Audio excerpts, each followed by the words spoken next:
Morning still. Good morning still. I said day. You did say day. Good day. I'm Savannah. And I'm Elysia. And this is Burden of Proof. I didn't do my hello.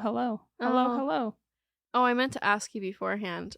I don't know what to do with Gore Report. I don't know how to say thank you for all the nice things that they've said. I was just about to do that. Oh, okay. I'll shut up. That's okay. I might leave this in here. Okay, that's so funny.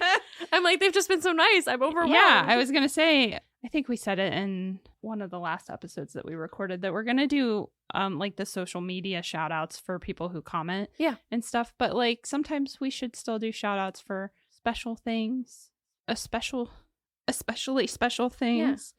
Yeah. And yeah, so I was going to give a big, huge shout out and lots of love to Gore Report. I love you guys, Gage and Ray. I think we're friends now, so. I know. Hey to the homies. Yeah. That was thoroughly embarrassing for you, wasn't it? Nah, I think I'm hilarious. I'm going to start saying it more. Hey to the homies. Anyway, for those of you listening that if this is your first time with us, you wouldn't have heard, but a couple episodes ago, we gave you a little promo or preview of their podcast, and we've just been exchanging messages and whatnot. Yeah. So it's been very nice to connect and network with other podcasters. Yeah. Love their podcast. If you're looking for a podcast that's a little bit, I think it's safe to say it's a little darker than what we get into sometimes. I mean, yes, with a name like Gore Report, you expect that. Exactly. So if you're looking for something a little darker, a little bit more intense, they're fantastic. I love them. Yeah. But I think that everybody should have a variety based on your mood I do, for sure. Because sometimes like their episode this past week was fantastic, but yeah, I had to tell you because you have big feelings about bones. I do have a lot of big feelings about bones. Yes. So I had to say, maybe don't listen to this one because it's rough. Yeah. Like it was really rough. But they do a great job. Yeah, they did an excellent job. Absolutely. I don't know how you would tell that case without getting gory and gross. Like there's no way to. Yeah. Because some true crime is gory and gross. Yeah. And sometimes you want that. Like sometimes that's the mood you're in. You can handle the darker stuff. Yeah. The title of that case is fascinating. I'm going to look it up so I can give it a shout out right now. I remember part of it, but I don't want to mess it up. I know it's Joe Clark. The bone something. The bone crusher. The bone breaker. Oh gosh. We're really prepared. Clearly, we talked a lot. We're very prepared to do this beforehand, like at an outline. The Baraboo Bone Breaker, which is a fantastic title, and I really wanted to listen to it. But for those of you who don't know this about me, I have OCD. I have obsessive compulsive disorder, and so like part of that for me is like I don't want to know what's going on inside my body because I'll obsess over it. And like, what are bones? I don't have bones. I'm made of pipe cleaners and fluff. I'm a puppet. Like, and that's what Nicholas, my fiance, will call he's like, you probably just have a pipe cleaner bruise. Like, that's why that hurts so bad or something like that. Like, we just try not to talk about it, which is why I couldn't listen to this episode. But man, with a title like that, it sounds so cool. Yes, it was a great episode. So anyway, give Gore Report a try. We know not everybody's into the super gory stuff, but they do an excellent job covering. Yeah. It's amazing. Cases. They did the Sarah Boone case that we also covered, and they did a great job of like balancing playing those harsh clips that I didn't want to play because they gave me the heebie-jeebies. Yeah. So if you wanted to hear those, highly recommend you can go over to Gore Report and listen to their episode on it. Yeah, absolutely. All right. Are you ready? I don't think we have anything else. No, we don't. I am so ready because you've been talking about this case for like almost a month now of work on it. Right? Like 3 weeks. That's a long time to work on a case. Like, because we do them so fast. It's normally like a week of really intense research and then we record. What's hilarious is I picked this case thinking that, because it's an arson case. So I thought, well, there won't be a lot of, there's no relationship between the arsonist and victims. There's nothing so I thought it was gonna be a quick case, and it turned into a two-parter because literally, this man is like one of the most prolific arsonists of our time. And I just didn't realize that when I initially decided to do this. But then you get in it and you gotta see it through. Because, yeah, exactly. Mm-hmm. So I'm excited about it. I'm excited to do something a little different than what we normally cover. Because true crime always tends to go like murder, stabby, shoot. Yes. And so I'm excited for something different. I hope you guys are excited. Yay. I do have my notes up so that I can take notes because I've been it does get I mean, this spanned over several years. So it does, and there's lots of fires, obviously. So it does get a little confusing, but if you're confused, just let me know. I'll do my best. Mm-hmm. I think I have a good grasp on like what fires kind of happened when and how everything went down. Some of them I will just kind of go through a brief list of like, this fire happened, this was the damage. And that's just to show you just how much chaos and damage this man caused. But without trying to make it boring, you know, I'm not going to list every single one and details and whatever. But yes, there's a lot of information to cover. Let's get into it. All right. So as you probably read on the title, this is about John Lawrence Orr, also known as the Pillow Pyro. The Pillow Pyro? Yes. What a name. Yeah, the firefighters gave him that name. That sounds like something firefighters would do. Yeah. I've been around a lot of them. Yes. Oh, speaking of that, I want to give a disclaimer to one of our beloved listeners. Don't come for me. I know you know firefighter terms. I'll probably get something wrong. Don't come for me. You know who you are. You know who you are. I love you, but don't come for me because the average person would not know those terms, so I tried to simplify wherever possible. All right. Okay. Now that that's out of the way. John Leonard Orr was born April 26, 1949 in Glendale, California, and he grew up not far from there in Highland Park, a city that borders both South Pasadena and Glendale.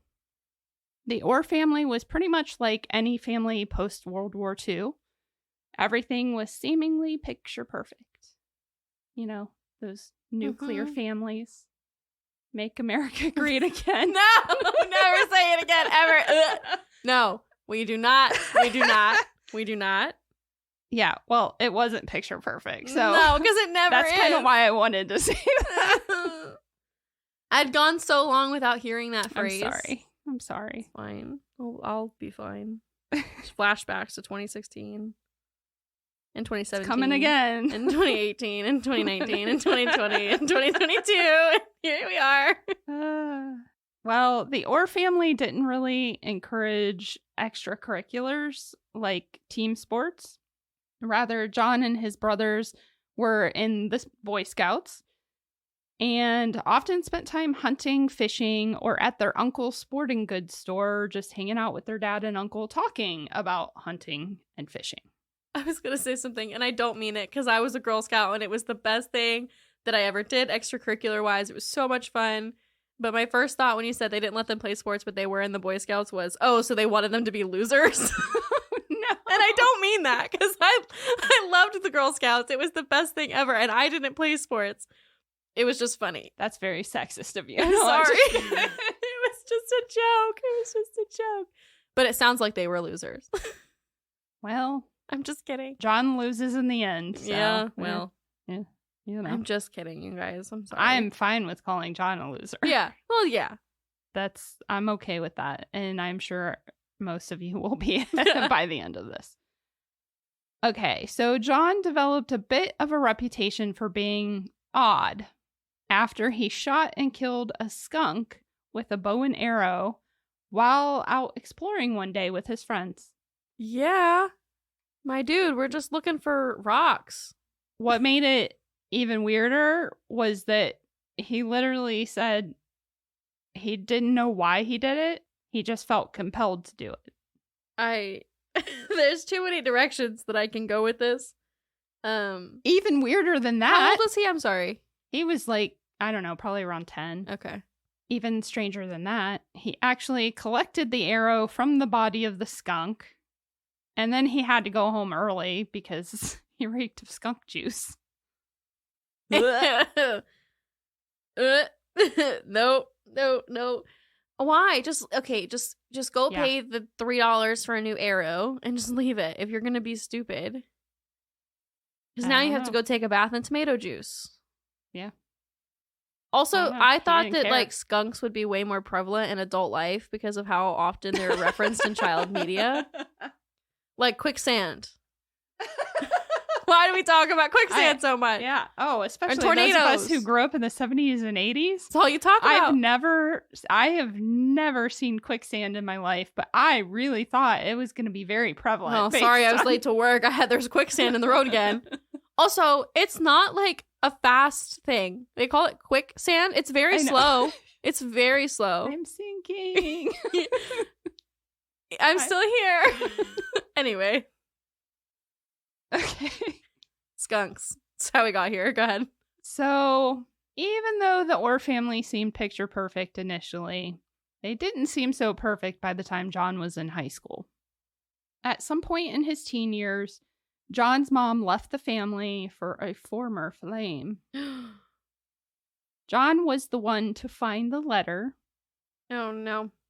And though this would seemingly be a pivotal moment, and his brothers claim that it tore the family apart, John says it didn't matter.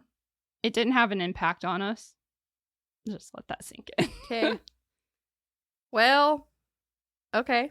It was also in high school, he got a paid position with his high school newspaper, setting type for the printer. He then proceeded to break the rules and printed himself business cards to sell his services as a handyman. Okay. John claimed that he got hired to perform several tasks, even to help a neighborhood divorcee who wanted more than just handyman services. Oh, I'm so sorry, Mr. Teenager. I can't pay you today. His dad also taught him photography, which he would take up as, well, we'll call it a hobby. Oh, no. But John's only career aspirations were actually to become a police officer or firefighter. Okay. He decided during his senior year of high school that he would join the Air Force after graduation because it would give him the career training that he needed to help with his ultimate goals. Well, and it was free. That, and it was also likely that he was going to be drafted to Vietnam. Yeah, anyway. So he might as well choose where the he branch wants to go, that he wants to go to. Fair enough. So after boot camp, John proposed to his high school sweetheart before he headed off to fire training. He and his wife were married and honeymooned before they were stationed in Spain, where he spent 2.5 years as an Air Force firefighter, which, strangely, he hated. Like, firefighting or the Air Force part? Yes. It wasn't actually the work that he hated. Yeah. It was military life that he hated. Yeah. Despite his interest in police and fire, John actually had quite an issue with authority and being told what to do. Yeah, okay. Now, I'm not going to go into detail about how terrible he was to his wife. No. So I'll just break it down like this. He was immature, uncommunicative, away from home as much as possible, and he cheated. A lot. So then why are you married? Eventually, she left and came back to the U.S., but she did not divorce him. Once alone, John spent more time studying how to be a good firefighter and worked his way to a promotion as a sergeant. He was eventually transferred back to the U.S., where his wife rejoined him, and just 6 months before his discharge, they discovered she was pregnant with their first daughter. John insisted on leaving the Air Force as planned. This meant that his wife would have to forego free prenatal care and delivery. What? He did not care. He said, "I'm out." What? Yeah. They're otherwise broke, but he wanted out of the military so bad that it didn't matter that she was pregnant. Okay.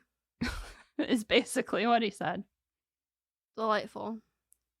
Despite leaving the military, taking different civilian jobs, moving in with his in-laws because they were broke, and having a baby, John's behavior didn't really change much.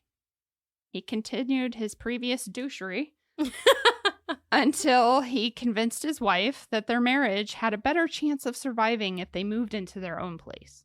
Well, obviously, duh. Shockingly, it changed nothing. During that time, John studied to take the civil service test to become an officer of the LAPD.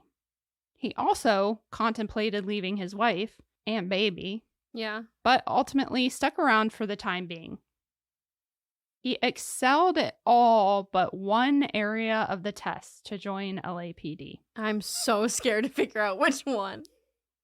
I'm sure you'll be surprised to hear that he had a concerning score on all the mental health tests. Bingo, bango. The doctor performing the test noted that John's profile was rather bizarre and claimed that the combination of scores was most often seen in people confused or in denial of their sexual orientation. Huh. You never mentioned who he was cheating with, did you? No, but that's not the thing. Oh. He's got a weird sex thing, but that's not the thing. Okay. Not that that's weird.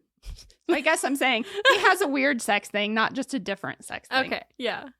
And no, that wasn't me. My chair made a noise. I'm sorry. What would you have done to make that noise?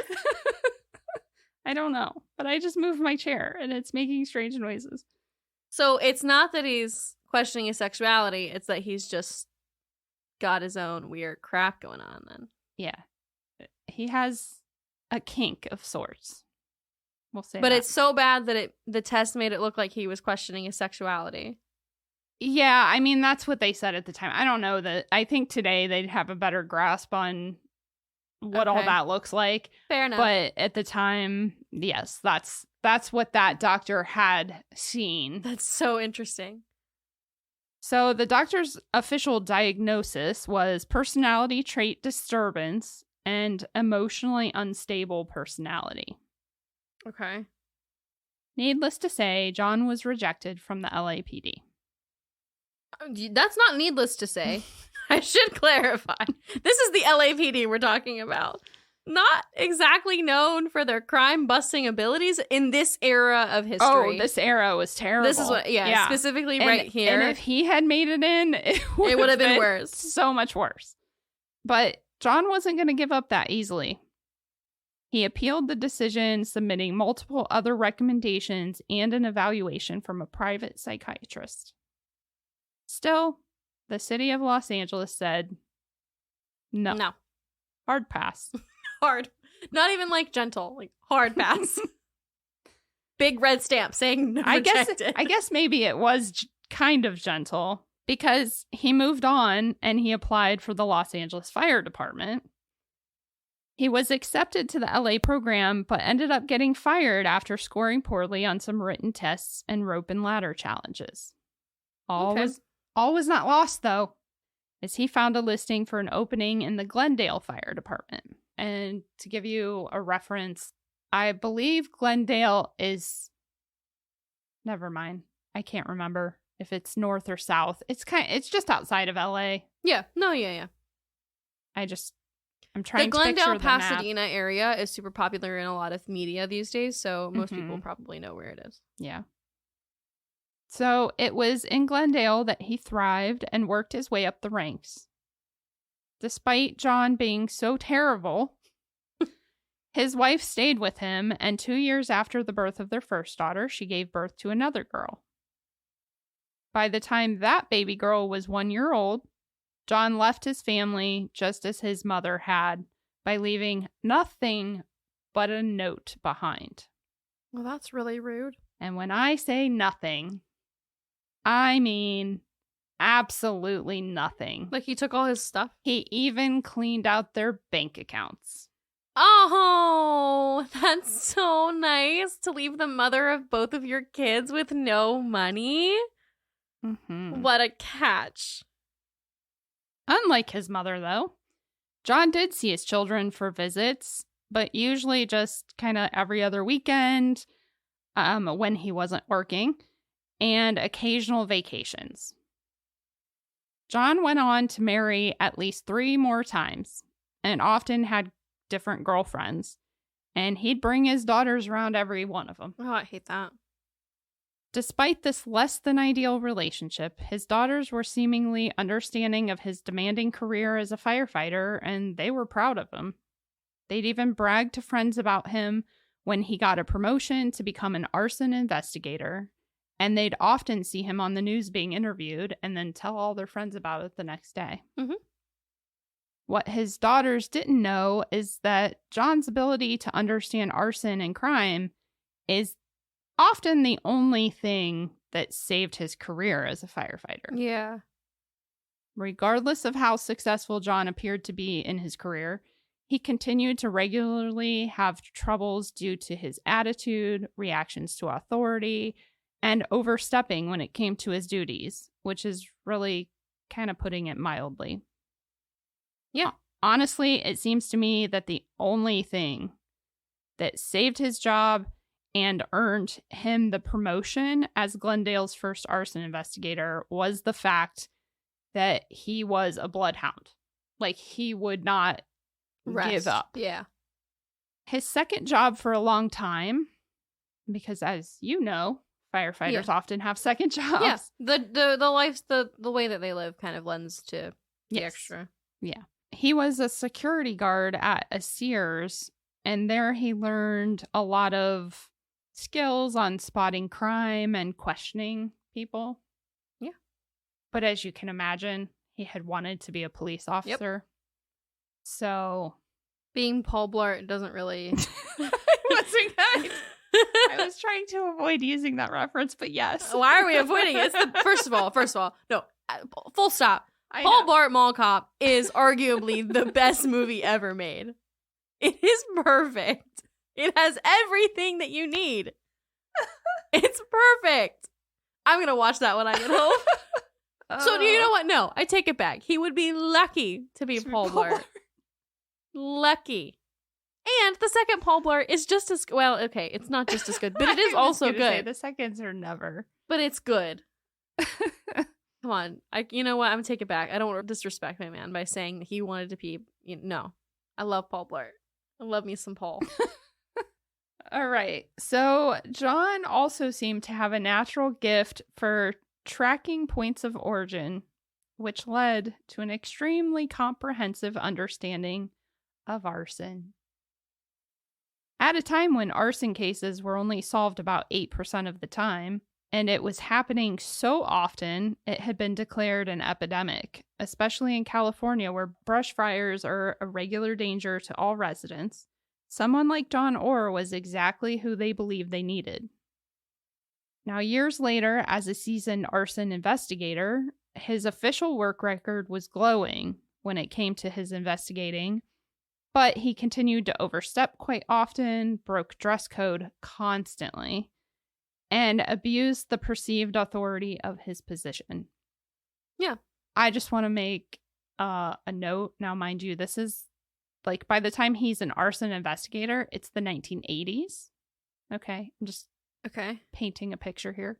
It's the 1980s, and he's like in his late 30s to early 40s. Okay. And he would get in trouble for showing up on the scene out of uniform, and he'd have like a button down shirt and it would be like undone. It was like he was trying to be like Magnum PI. He's like, I'm the sexy arson investigator. Look at my chest hair. Look at my chest hair. It's very good. It's very thick and luscious. It would catch on fire very quickly. So I must stop the arsons. He might like that. Oh no. We'll get into that shortly. On October 10th, 1984, the first in a string of fires across Southern California broke out in a South Pasadena Ole's hardware store. To understand how the fire started, you have to understand Ollie's. Though deemed a hardware store, Ollie's was actually a kind of catch-all store that carried everything from hardware items to home decor to crafting supplies. Are we sure it's not Ollie's? No, it's Ollie's. It's spelled OLE''S. And every source that I have pronounced it Ollie's. Okay. We just haven't. Because we have to me- Ollie's here, and that's similar. This is different. Okay. Because to me, the way it's spelled, it would be Olay's. Olé. But everybody pronounced it Ollie's. Okay. So, the fire was set among highly combustible foam. You know, the kind of foam used for cushions or pillows. Yeah. The pillow. The Pillow Pyro. The Pillow Pyro. Yes. The fire quickly spread, and despite the store employees making announcements over the speaker system and ushering shoppers out, not everyone made it out. Oh, no. Nearby the foam section of the store was Ada Deal and her 2-year-old grandson, Matthew Troidel. Ada and her husband had planned on just stopping into Ollie's for a few minutes to pick up some items before taking Matthew out for some ice cream. They split up once in the store, and unfortunately, Ada and Matthew found themselves in the wrong part of the store, so to speak. Dang it. He's not going to get his ice cream sundae. Mm-mm. According to a store employee who barely made it out, he had told Ada to follow him out of the store, but she either didn't listen or fell behind. So Ada and Matthew never made it out. And neither did 2 Ollie's employees. Carolyn Krause, the wife of an LAPD officer and mother of 2 young children, and Jimmy Satina, a high school student and exceptional athlete who was already being scouted by a professional baseball team. Also, sad note about Jimmy Satina as well, that I didn't hear about till after I had already kind of wrote this out, is that his family was low income. I think dad had just lost his job. The family didn't even have, they had just bought a car that they were all going to have to share for all of them. And Jimmy, they were relying on Jimmy's paychecks to help pay for the car and to get insurance on the car so that they could start driving it. Yeah. Not that it means any less to lose your son, your 16, 17-year-old son. Just because, but it just adds stress. It just added a whole nother layer of. Yeah. It's actually not surprising that they didn't make it out, though. According to the descriptions by those who made it out, the fire burned hot and fast. A group that did make it out of a fire escape door told investigators that they were literally running from flames headed towards them. And when they opened the door, it felt as though they were forcibly pushed out. Oh my gosh. So, for those of us who remember the 80s, 90s, early 90s, or that we rely on Hollywood for our fire references, it's kind of like the movie Backdraft. So if you're old enough to remember the movie Backdraft, if not, you should definitely go watch it because it has the only Baldwin brother that I ever loved. Okay. Billy Baldwin. Okay. As for the reason the 4 victims did not make it out of the store, it's a little complicated. The building had originally been 2 stores, a grocery store on one side and a drugstore on the other. When Ollie's moved in, they obviously needed to make adjustments to join the 2 sides into one store. But the main issue that needed addressed was that the grocery side had a sprinkler system installed while the drugstore side had not. Which meant that they would need to either install a sprinkler system throughout the entire place in order to tear down the dividing wall. Instead, they went for the, I'm guessing, cheaper option, and they received approval to create doorways in the wall between the 2 sides They were big enough to allow people to pass through. And they installed special fire doors that would automatically close when the temperature rose over 160 degrees. Unfortunately, this safety measure was exactly the thing that trapped the 4 victims who did not make it out. Dang.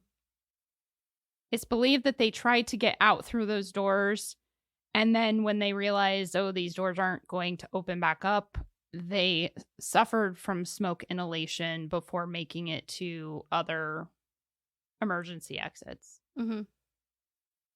When the firefighters arrived on scene, they were completely unprepared for what they encountered and had to call for backup. There was just one issue. Some of their people had already been called out to 2 other small fires. One was just 1 city over, and the second was across town. Dang. Later, they would discover these were small diversions to allow the large fire at Ollie's to take hold. Apparently, that was a common tactic at the time for both thieves who wanted a diversion to steal items from a store or gas station, and also used by arsonists to lure fire teams away from the actual target. Because their teams and resources were scattered, it took several hours to put the Ollie's fire out. Yeah.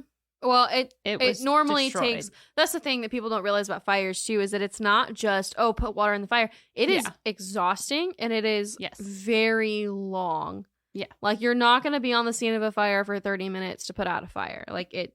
Yeah, once it takes hold, it's so different. If you don't get it out right away. My fiance used to be a firefighter, and like when he would go on structure fires, and he would text me sometimes, going on structure fire, and so I would keep track of the news and whatever, and hours.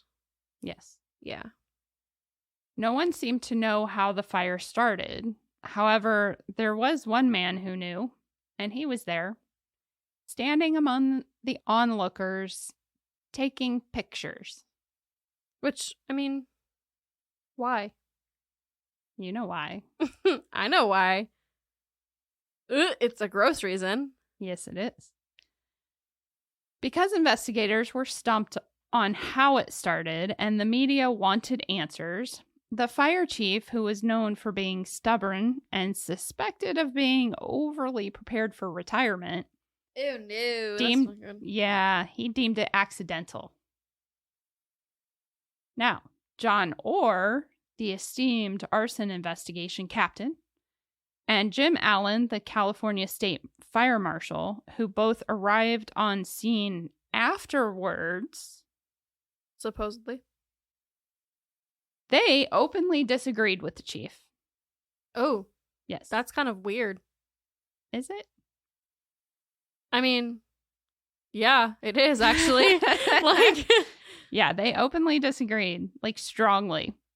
The only 2 witnesses that were interviewed both stated that the flames started low or on the floor and worked their way up. To John and Jim's dismay and contradiction to what those witnesses observed, the chief officially deemed it as an electrical fire that started in the attic space and was accelerated by highly combustible polyfoam material in the store. okay. This I mean, determination... The math ain't mathin', but fine. Yeah. He just wanted to retire, man. Yeah. Maybe he should have done so a little earlier, but... Yep. This determination led to several lawsuits against the store, all of which cited the supposed faulty electric. And Ollie's didn't have any proof otherwise. Yeah. So they didn't really fight it, and they settled the lawsuits. I would say the only good thing that came of that was the fact that Jimmy Satina's parents got some money. Yeah. Which took that, at least that away, so they could focus on, just grieving the loss of their son and not stressing about money as well. Yeah. The chief's decision also led to a seemingly obsessed John Orr doing all he could to prove the chief wrong, until he was basically told, back off. Just 2 months later, another Ollie's hardware store in Pasadena had a fire started in the foam section as well. Fortunately, an employee put it out before it spread, and this time the investigators confirmed it was arson. Okay. They not only determined it was set intentionally, but they found the device that started it. It was a cigarette with matches bound to it with a rubber band, all of which was concealed within a folded sheet of yellow-lined notepad paper. Okay, it's very good imagery here. Okay, so the key is that you light the cigarette. Yeah. It gives them an opportunity to light the cigarette, get out of there before the cigarette then burns to the matches, which then catches the paper. Yeah, it's the whole yada yada. Yes. While investigators could prove it was arson, they were unable to connect it to a suspect. Yeah. Years went by, and just as it always had been, fires were set, investigations done, sometimes resulting in arrests, sometimes not. John Orr had built quite a reputation and became known as truly one of the top arson investigators in California, even writing articles, testifying as an expert witness in court, and regularly giving interviews to the media. With his chest hair. Yeah, with the chest hair out. Mm-hmm. On January 13th, 1987, during one of many arson investigator conferences John attended over the years, he checked into the Holiday Inn in Fresno. Shortly after John's arrival, a small fire was started in a sleeping bag display at Payless Shoe Store, just a few blocks from the Holiday Inn. The fire was quickly put out, only causing about $100 worth of damage. But the same evening, another fire was started at a small fabric store only a block away from the Payless. The fabric store employees stopped the fire in time to find anyone? Bueller? No, sorry.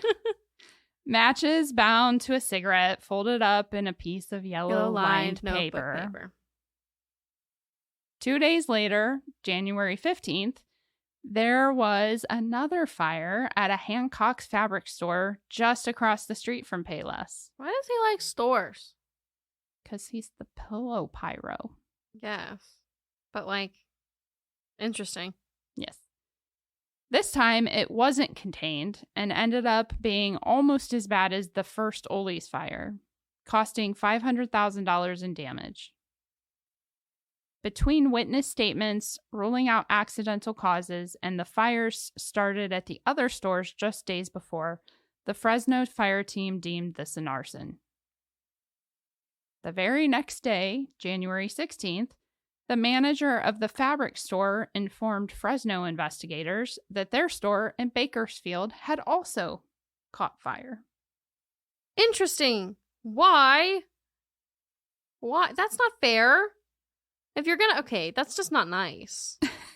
Come on. Are arsonists ever nice? No, but come on. That's not fair. They didn't do anything. And now you're both of them?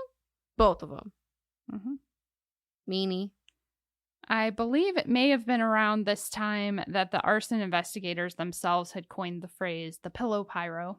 The Pillow Pyro. It was also the Bakersfield fabric store fire that Marvin Casey entered the running to catch this arsonist. Love Marvin Casey. We love Marvin Casey. Okay. He's good. All right. He's real good. To be fair, I've never known a bad Marvin. Oh. I don't know that I've ever personally known any Marvins. My childhood best friend's dad's name is Marvin. Mm. We mostly call him Melvin, though. Melvin? I don't know where that started. Okay. So I'm going to call him Casey, though, because I feel weird saying Marvin over and over again. Okay. So investigator Casey was one of the most experienced and respected arson investigators in California. He was called to 2 fires on January 16th, The first took place at a craft mart where Casey found the same kind of device that had been found at the very first Fresno fabric store fire, as well as the second Ollie's fire. Casey was careful to handle the device and put it in an envelope. He had the team search for match. Also flammable, though. I don't. What? I said the envelope is also flammable, though. Well, it's just that he didn't just handle it any which way. He was on the scene and he's the one that found it. Okay. Whereas previously, other people handled the devices, so they couldn't then send it for like fingerprints and stuff. So he was smart about it. Put it in an envelope for testing, if you will. He had his team search the entire store for matching yellow lined paper to make sure to rule out that like, oh, somebody working here or something did this. While still on the scene at Craft Mart, Casey was then called to the Bakersfield Hancock Fabrics just 2 miles away. Once the fire was extinguished and smoke cleared, Casey could enter the building. He found that the point of origin was a wooden box that had been stacked with 2 others just like it near or in a bin of foam rubber. Okay. So that basically told them it was intentional. Yeah. Like, those wooden boxes didn't belong in the foam rubber. And also, it's like the same foam rubber. Yes. And it's exactly, pillow crap that we've been dealing with. An employee at Hancock Fabrics was able to give a description of a man she had seen just minutes before the fire started. Oh. Which, I mean, let's face it, you're in a fabric store in the late 1980s. There's not a lot of men. Not a lot of men shopping in fabric stores back then. Casey knew they had a serious arsonist on the loose and began to evaluate the evidence to determine what type they were dealing with. What type? Yes. There's different types of arsonists. Okay, we're learning the psychology behind it. Which, I don't know, there's like 5 or 6 different kinds. Yeah. Yes. I'm not going to get into all of that, but I will. Maybe we'll make a little post about it next week, like the different types of arson. Yeah, that's a good that idea. Way you can see. Well, I say next week, but I mean like the week before, so it'll already... Go check our Instagram and our Facebook page. It'll already be out. Yeah.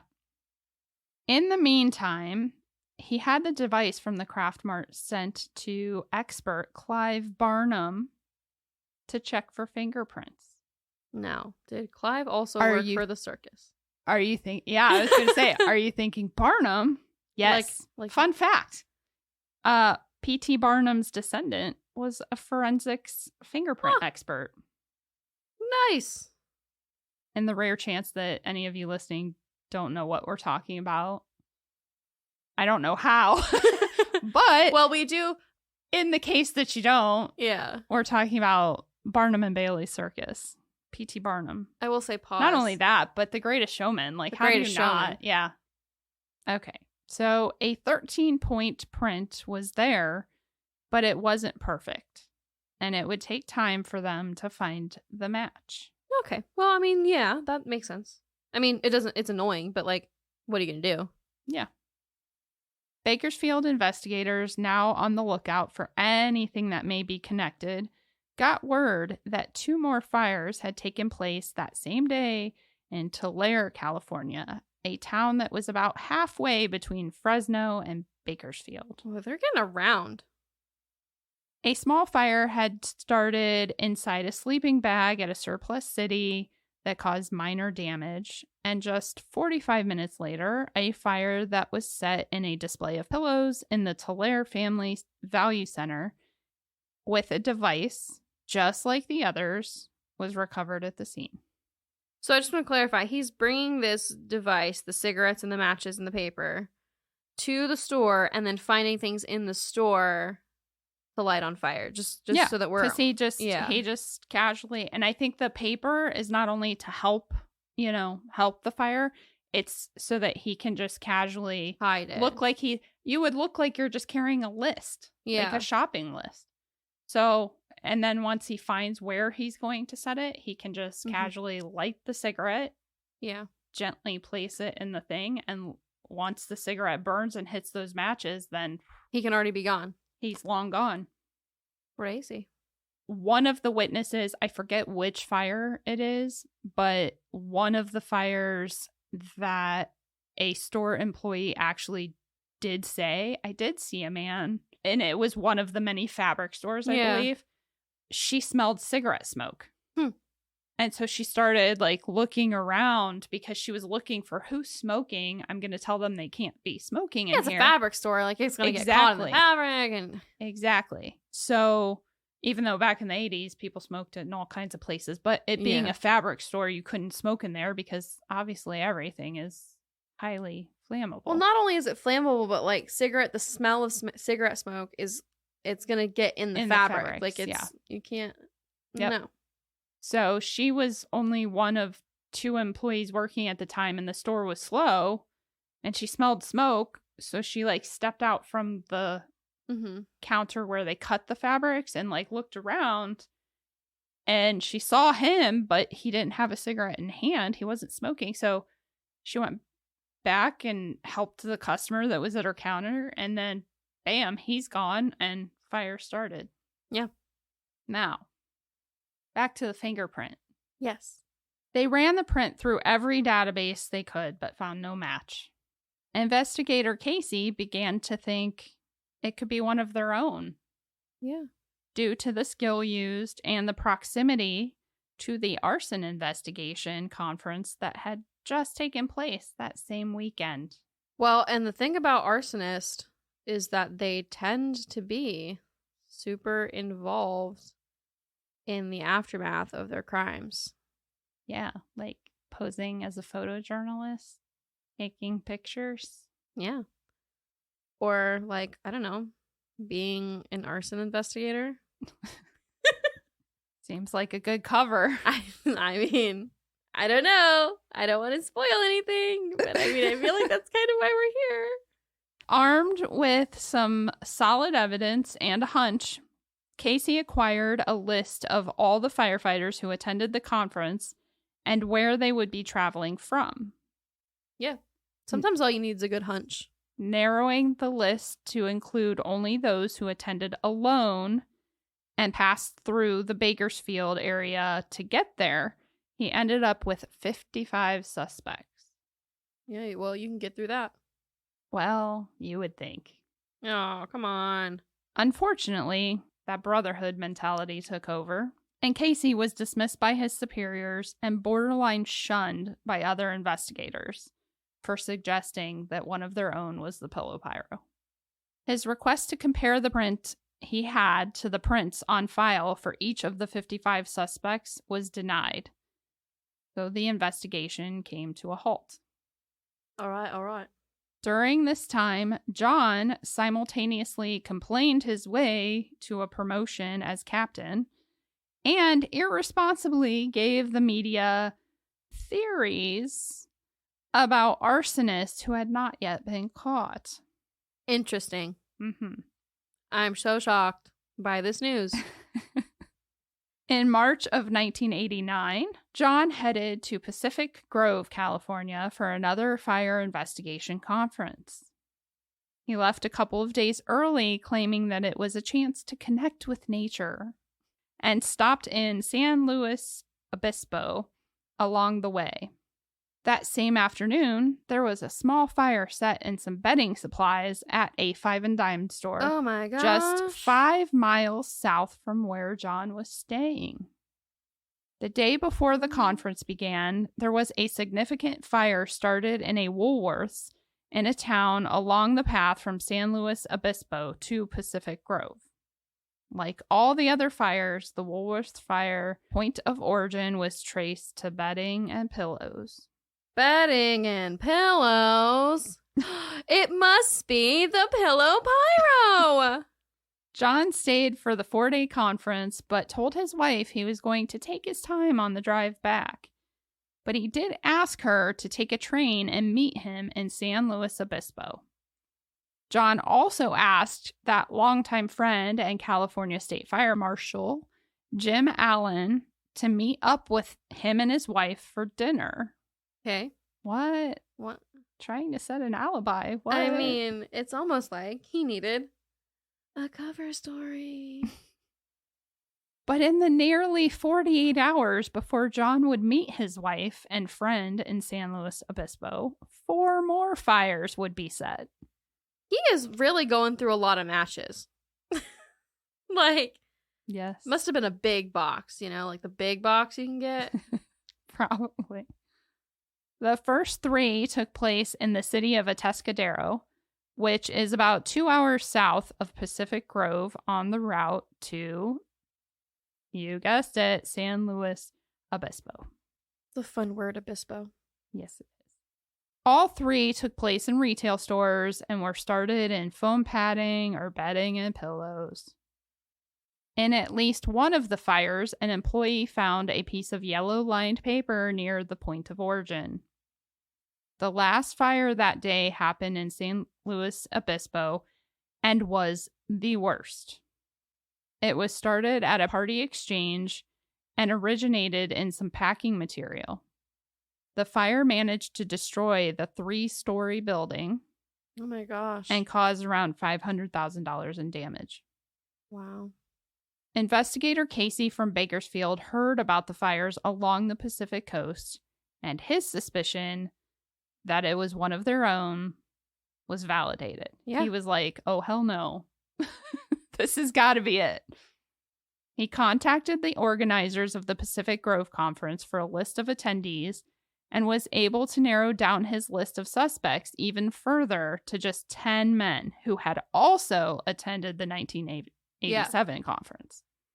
This is some solid detective work by Mr. Melvin Casey. Melvin. This time, he was taken more seriously, and his request to compare the 10 sets of prints to the print from the 1987 Bakersfield Craft Mart fire was approved. To Casey's surprise, though, there was no match. Ah, dang it. The Bureau of Alcohol, Tobacco, Firearms, and Explosives was now on the hunt for the Pillow Pyro as well. That's a bureau? Mm-hmm. Very specific, I feel. You probably hear it called the ATF. Oh! Yeah. That's what that stands for? Yeah. Huh, where you know? The explosives was added on, I think, in later years, see. but yeah, it's usually shortened to ATF. I've heard of the ATF. Yes. Yes. Well, they had a whole task force organized to continue the investigation. Well, yeah, somebody had to. This is getting ridiculous. Mm-hmm. I think we're past ridiculous. You would think. In the meantime, John Orr grew to be the media's favorite official to interview, as he always gave sensational quotes and theories rather than a concise and factual statement. Well, he's also, I looked him up because you know how I am. Of course you and did. he looks like he looks like what you picture when you think of, oh, yeah. First of all, he looks a lot like Paul Blart. I'm not going to lie. First of all. With a mustache. Yeah, they've got the same stash, bro. Oh, yeah, I forgot. I don't know. I just think of Kevin, what's his name? And Kevin I don't James. see him with the mustache. Yeah. But second of all, if I had a lineup of white men and I had to pick which one of them was an arson investigator, I would know. You, sir. It is you. I would be able to tell exactly who it was. Go look on our Instagram, go look on our Facebook page, wherever you follow us, and you'll see it. You'll know. You'll be like, oh, that's the post. That's the one. That's the one. Well, I'll try and find one with the chest hair for you. Yeah, I think there is one. Yeah. I'm pretty sure I saw one. It's not a great picture, but it's the vibes it is that mount because of the chest hair. You gotta get it in there. It's giving Tom Selleck, but a Tom Selleck wannabe. I hate saying that though because I love Tom Selleck. I love Tom Selleck. What is it about us? What is it about Tom Selleck that's so... here's why I love Tom Selleck is that he reminds me a lot of my dad. Oh, but he's really not terrible. But he's a good guy. Well, I have bad news for how I feel about your father then, because I think Tom Selleck is so attractive. You probably would have thought my dad was attractive when he was young. I don't. It's not that Tom Selleck is my type. He's not. But Tom Selleck in Friends when he's dating Monica. Okay, that's the vibe. Okay. Anyway. Well, to me, that was creepy because I always looked at him like a dad. Like the dad I always weird. wanted. Yeah, that is like, weird. You look like my dad, but like, you're nice. And you're cool. You're a PI.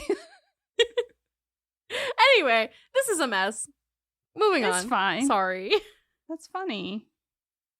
Anyway, whatever. I think it's funny. I think it's funny too, but I think some people might think we're weird. By we, I mean we are weird. I mean, okay. Listen, I am a little weird, but okay, moving on. It's fine. Show you're weird. That's the only way people know you and love you. And if they don't get to know you and love you, then fair enough. Too bad. Yeah. Okay. Anyway, John was telling everyone he was, too, on the hunt for a serial arsonist who he believed was using a device that allowed them time to leave and come back posing as a photojournalist in order to watch their work. He even gave a theory on the arsonist's psyche, claiming that they are likely a vanity pyromaniac and that they are seeking attention, or they're a true pyromaniac and that they get a sexual thrill from the act. Is that the weird sex thing? Well, as it turned out, John's sexual preferences were quite questionable. More than one of his previous romantic partners described their sex life as rough.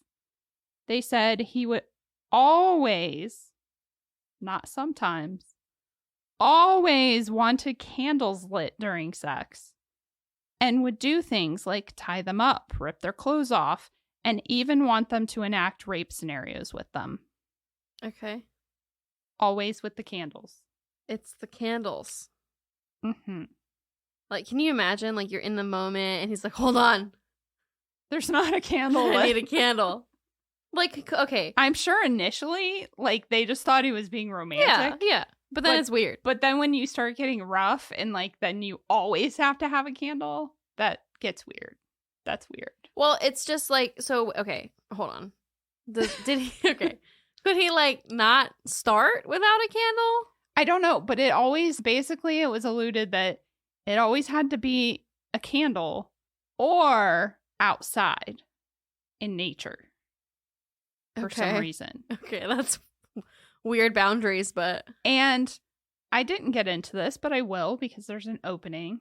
I believe it was his third wife, his second to last wife. They were married very briefly, I believe. And when she realized, like, whoa, you crazy. Yeah. She kicked him out and she would come home and know that he had brought other women to her house and had sex, and she knew that it was him. He would leave evidence like a condom or something like this, but she always knew that it was him because it would smell like burning candles. Whoa. Yeah. That is so insane. Yeah. Like, wow. So that's kind of like, nightmare girl, fuel. change your locks. That's, yeah, right? Move. Change your locks if you ever, just always change your locks. Just change them all the time. Like, change them all. Be on a good name basis with your locksmith. Like, I don't.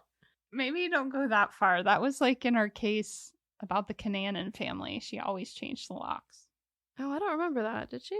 The mother always changed locks, and that's how the brother kept his sisters out of the house. I didn't know that. I don't remember. Well, I'm sure you said it. I don't remember it. Yeah. But yes, change the locks if you kick out your pyromaniac husband. Well, yeah. For sure. Okay. So, though John had been long promoted to arson investigator, by March 1990, he was still obsessed with the lack of brush fire safety compliance from residents who lived in the hills. See, guess what? That's what he did prior to becoming an arson investigator, is he would go around giving tickets to people who weren't complying with the fire safety code. Guess what? Still a problem. Yes. Oh, absolutely. But basically, to give a little background for anybody who isn't aware. Oh, wait, I'm sorry. I have a little legal thing before we start based on the wildfires. So those of you who remember the baby gender reveal that started the big wildfires, I think it was in 2020.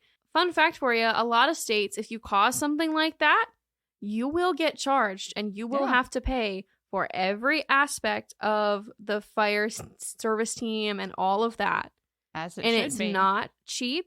And so don't just say it was an accident.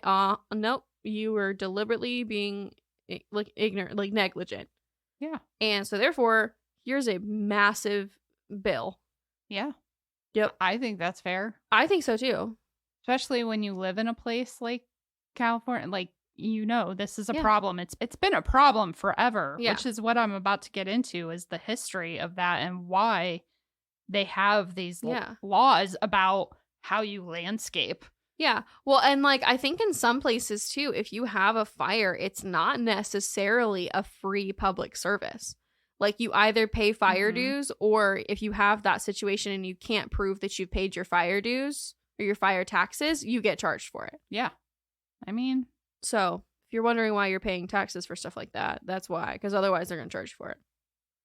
Hopefully I'm not misremembering that conversation that I've had, but I'm pretty sure that's right. Okay. And if I'm not, to our dear listener who we know will try and correct our special listener. Our special listener. If you haven't figured it out, it's my fiance. Anyway, point made. Yes. Well, just so you have some background on that. Basically, brush fires have been happening forever in California. But as man got worse, so did the brush fires. Yeah. I guess.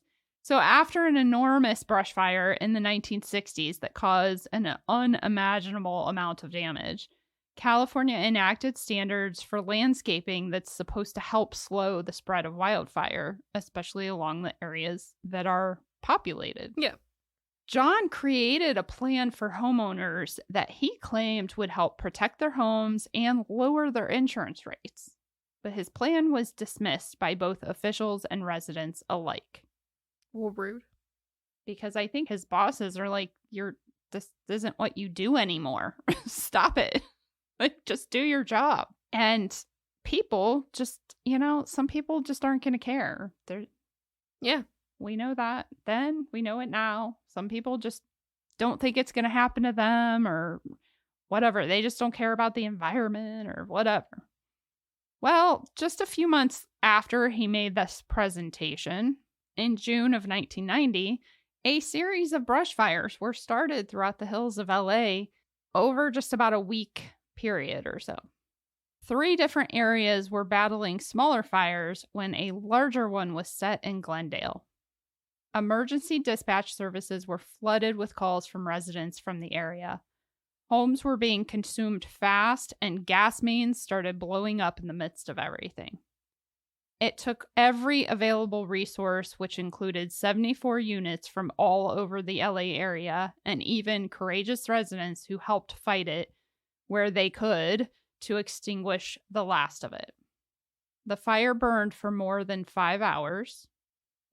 66 homes were destroyed, and it caused about $50 million in damage. But miraculously, only 8 people were injured in the whole thing. Oh, John Orr, the hero that he is, was the first to find the point of origin and determine that the device used was a rigged lighter. But his investigation went nowhere fast when multiple witnesses reported seeing several suspicious cars and activity in different places just before the fire started. So he's getting closer to the investigations, basically. He's not only is he inserting himself, but he's like, I found the reason. He's getting way more. And I think it was in this particular case, within his own fire department, other people started to suspect him. Oh, really? Because he literally just walked to the point of origin. He didn't go through the process of narrowing it down and asking yourself the questions and figuring it out. He literally just walked over and was like, here it is. And so a couple of his fellow firefighters from Glendale were like, yeah, that was a little too easy. Mm-hmm. So the investigations for those brush fires remained open, but by December of 1990, the Pillow Pyro was back and started fires throughout Los Angeles area retailers. So their attention once again had to shift to that. Convenient. This time, it began with a fire in a department store curtain display in Highland Park. The damage was over $1 million. 3 days later, a surplus store in Burbank was set ablaze, causing $750,000 in damage and left one firefighter injured. Oh my gosh. The next day, a small fire broke out in the pillow section of a builder's emporium in Laurel Canyon, but was extinguished quickly, and the infamous Pillow Pyro device was found. This is the biggin. The biggin, as far as the store fires go. J.J. Newberry's in Hollywood was next. The fire was started in some blankets and caused over $9 million in damage. Holy moly. Then a Bed Bath & Beyond had 150... Not the Bed Bath & Beyond? No. I love a Bed Bath & Beyond. They had $155,000 in losses after a pillow display was set ablaze. A Pier 1 Imports had $125,000 in losses. Also love a Pier 1. Yeah, I love Pier 1. Stroud's Linens had minor damages. National Store had about $107,000 in damages. Crystal Promotion Store suffered over $700,000 in damages. That's just That's insane. It's just insane. The next series of fires began just months later in March of 1991, taking place in an area south of LA. The Pillow Pyro had never targeted this area before. With 3 fires started in the same afternoon, the ATF got involved once again, and at one of these 3 fires, the Pillow Pyro's favorite device was found at the point of origin. Also, there were more witnesses this time that were able to give further details than past witnesses, but that also matched what the past witnesses had given. Yeah. Okay. So like, they're starting to be able to tie everything together. All matching. So, when the ATF agent on the case took that print that Marvin Casey had gotten from the Bakersfield fire, and this time he ran it through the LA database of all the police and fire applicants, well, he was blown away by the results. Oh, was he now? He was. No, you're not gonna. I'm gonna. You gotta wait till next time. Not till next week. What are we gonna do? Oh my goodness. Psych, joke's on y'all. I get to hear it after lunch. Yes. Wow. So that's a good place to stop. Well, great job covering like all of this, all of it. Like, it's a lot. Like, it is, but I feel like you did a great job. I've got a great you. grasp of it. I've had no questions. Good. All right. I tried. It's a lot of fires. Yeah. I would have needed like a map. Yeah. And some pins, you know? We should do that. We should like make a little post with a map in all the different cities. I'm sure somebody's done it. Oh, well, yeah. We'll find them and give them credit. If I can find it, we will. All right, guys. Well, we will talk to you next week when we will find out. Well, you already know who the Pillow Pyro is. Yeah, we know who it is. We kind of get, but we're going to find out how he gets caught. The case does get a bit more interesting. It's not, obviously, because you're probably thinking like, man, they're so close to catching him. Like, what else could happen? That's famous last words in true crime, honestly. Yeah. So all right. See. Till next time. Bye. Bye.